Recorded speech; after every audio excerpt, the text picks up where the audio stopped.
New leader of Israel's right wing, Naftali Bennett.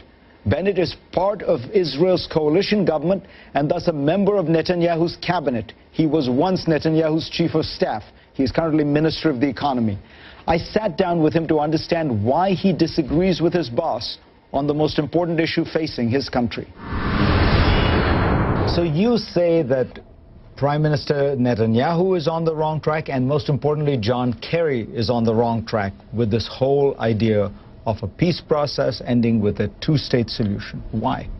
Well, Farid, no one wants peace more than me. Unfortunately, I had to fight quite a few times in various conflicts. I lost my best friend. We want peace in Israel. The question is, how do you achieve peace? Right now, the current approach, which is to hand over to an Arab state or Palestinians the heart of Israel and expect that after we did it 3 times already and got missiles and suicide bombers killing Israelis, this time somehow it's going to work, I think it's ludicrous. It's not working. And, you know, I'm a businessman. I learned that when you try the same thing again and again and it fails, you got to try something different. And I am. What I'm working is for peace on ground between Israelis and Palestinians, through business, through economy, through quality of life. But how does that deal with what everybody, including the Prime Minister Netanyahu, now says is the long-term challenge, which is you would have a smaller number of Jews who will rule over a very large number of Palestinians who do not have the vote? And can Israel continue that, indefinitely? No, not at all. That's not the case. In fact, Farid, there's 2 million Palestinians that govern themselves. They have their own parliament, their own government, their own elections, their own tax system. I don't want to govern the Palestinians. No one does. They already govern themselves. But you know... But Abu Mazen has said, the leader of the Palestinian Authority, unless he gets an actual Palestinian state, because this is that's not a state, he will, one of the things he says is he'll throw this all back into Israel's lap, because he doesn't want to be the head of a proto-state that doesn't have an actual flag, a nation, and official recognition. Oh, but they do. They have a flag, they have a nation, they have... You don't recognize it. I don't recognize it as a state. You know, we had a trial. But you mean you can have this indefinitely? You think that for the next 50 years Palestinians can rule themselves in this kind of what some people call Bantustan-like situation? I think we need to improve the situation on ground. We need the freedom of movement. We need to improve the quality of life for the actual people. But not give them a nation-state? Well, a nation-state in the heart of Israel, no. A nation-state implies that they have their full security. They have an army. They control, you know... Well, they said they would... The West Bank, or today in Samaria, is a big mountain that overlooks a very narrow plain called Israel, my own home. Would you let a Palestinian state be formed on top of your home after what they've done for the past 20 years? Every time we gave them a piece of land, immediately Iranian forces got filled in and started killing us.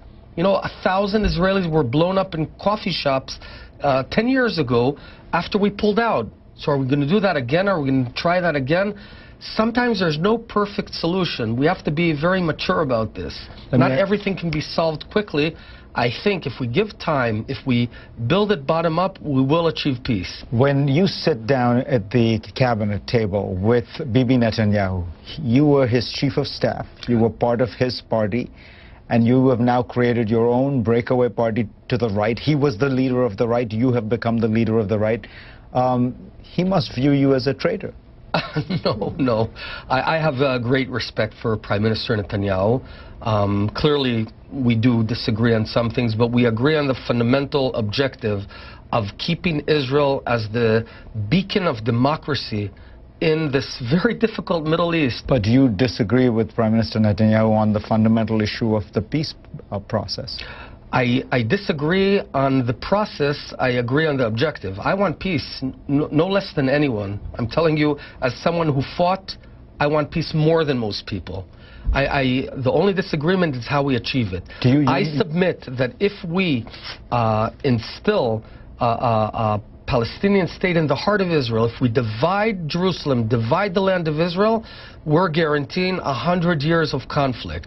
However, if we take my approach, which is to build economy-based peace, build it bottom up, slowly, it takes more time, more patience, will get a sustainable peace for many, many years to come. But do you think that Israel can exist as a Jewish and democratic state while it is essentially denying 3, 4, by that point 5 million Palestinians the opportunity for self-determination? We're not denying anything. They have self-determination. You know, they have a state right now in Gaza. Would you consider it self-determination if you didn't have a nation state? Look, you know, the Tamils in Sri Lanka don't have self-determination. The Kurds, there's 100 people in the world that want their own state.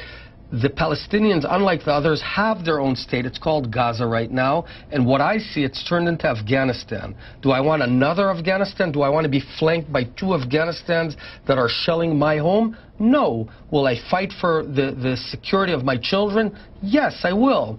But I think there's a better approach, a more intelligent approach, a more mature approach, which is the economy and building bridges between the people. And we'll get there. I'm very optimistic. Naftali Bennett, pleasure to have you on. Fareed, great to be here.